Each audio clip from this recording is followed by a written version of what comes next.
Okay, pag-usapan natin tong bagong Norma Act. Ano nga ba talaga ito at bakit ito mahalaga? Tara, himain natin. Isipin nyo to, paano kung isang araw pwedeng mabura ang buong kasaysayan ng Pilipinas? Grabe no? Lahat ng desisyon, lahat ng batas, yung mga kwentong nagpapatunay kung sino tayo bilang Pilipino, bigla na lang, poof, wala na. Well, yan mismo ang malaking tanong na gustong sagutin ng isang bagong batas. Kasi, di ba, ang nakaraan natin, nakasulat yan sa milyon-milyong dokumento. Yung mga lumang mapa, mga papeles mula sa gobyerno, lahat yan. At para hindi mangyari yung kinakatakutan natin, may isang bagong batas na ginawa para protektahan ang lahat ng ito. So para mas maintindihan natin, ito yung dadaanan natin. Una, ano ba yung problema, yung tinatawag na fading memory ng bansa? Pangalawa, papakilala natin si NARMA. Pangatlo, ano ba ang kapangyarihan niya? Pang-apat, paano ito papasok sa digital age at ano ang pakinabang natin dyan? At sa huli, bakit sobrang importante nito sa kwento natin bilang isang bansa? Tara, simulan na natin. Okay, first stop, ang lumalabong alaala ng bansa. Kasi para ma-appreciate natin yung solusyon, kailangan muna nating alamin ano ba talaga yung problema na sinusubukang ayusin ng NARMA Act. So, ito yung sitwasyon dati. Bago pa magkaroon ng NARMA, ang sistema natin para siyang gulo-gulo, watak-watak. Bawat ahensya ng gobyerno may sariling diskarte sa pag-iingat ng mga dokumento. Ang resulta, ang laking tsansa na mawala ang mga importanteng papeles, ang bagal at ang gastos ng proseso, at ang pinakamatindi, unti-unti na bubura yung mismong alala natin bilang isang bansa. Delikado, di ba? At dahil nga sa problemang yan, kailangan ng bida. Dito na papasok ang ating second part, ang pagdating ng NARMA, ang bagong tagapangalaga. Sila yung inatasang ayusin ang ating National Archives. So ano nga ba itong NORMA? Simple lang, ang ibig sabihin niyan, National Archives and Records Management Authority. Isipin niyo sila bilang yung bagong mas malakas na tagapagbantay ng lahat ng public records ng gobyerno. Sila yung pumalit sa dating National Archives of the Philippines o NAP. At dito natin makikita kung gaano kalaki yung pinagbago. Tingnan niyo to, yung dati, yung NAP, para lang siyang taga-coordinate. Ngayon, itong NARMA, sila na ang iisang otoridad. Sole authority kumbaga. Dati, mahina ang enforcement powers. Ngayon, sobrang lakas na. At ito pa, kung dati puro physical na papel lang ang focus, ngayon, kasama na ang digital. Grabe di ba? Sobrang laking upgrade.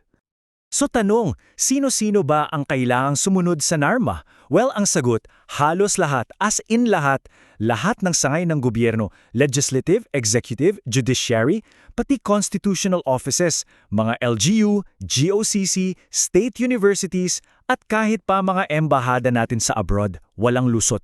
Kapag ahensya ka ng gobyerno, kailangan mong sumunod sa kanila. Okay, let's move on sa pangatlong bahagi. Dito natin bubusiin yung mga kapangyarihan at plano ng NORMA.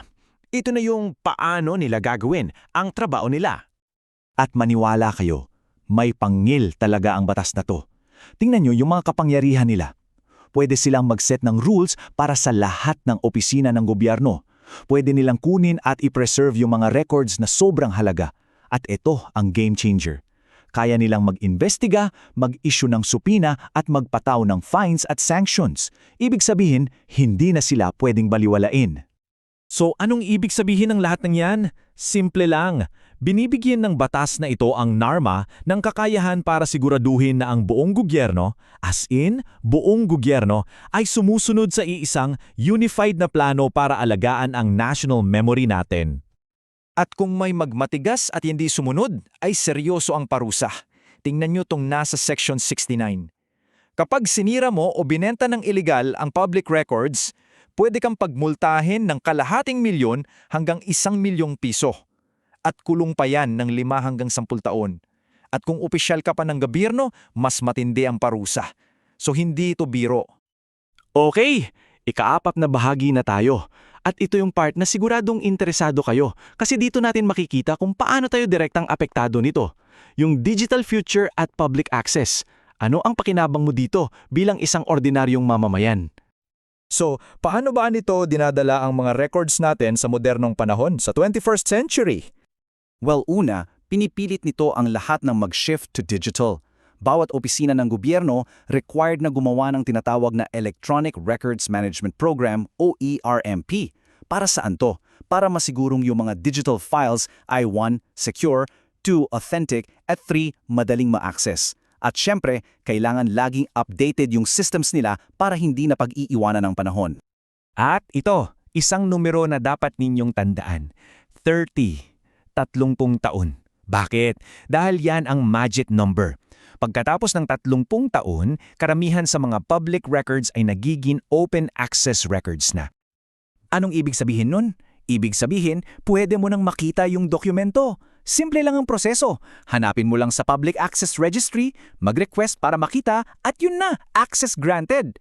Napakalaking tulong nito para sa mga researcher, mga estudyante, para sa ating lahat na gustong matuto tungkol sa ating kasaysayan. At dito na tayo sa huling bahagi, ang pinakapuso ng lahat ng ito, ang pagprotekta sa ating pambansang kwento. So at the end of the day, bakit nga ba sobrang mahalaga ng batas na ito? Alam nyo, sinabi mismo sa batas kung bakit. Sabi doon, ang mga talaan na ito ay essential tools for the preservation of the country's history and cultural memory. Ganda, no? Kasi hindi lang to mga papel eh. Sila mismo ang ebidensya ng pinagdaanan natin bilang isang bansa. Kaya sa huli, ang pagbuo ng isang nag-iisa, makapangyarihan at modernong NARMA, ang layunin talaga niyan ay siguraduhin na yung buong kwento ng Pilipino, kasama yung mga panalo natin, yung mga pagkakamali, yung pagbangon, ay mananatiling buo at hindi makakalimutan ng mga susunod na henerasyon. So ayan na, mas protektado na ang pambansang kwento natin. Ngayon, ang tanong na iiwan ko sa inyo, ano naman ang gagawin natin para matuto mula rito?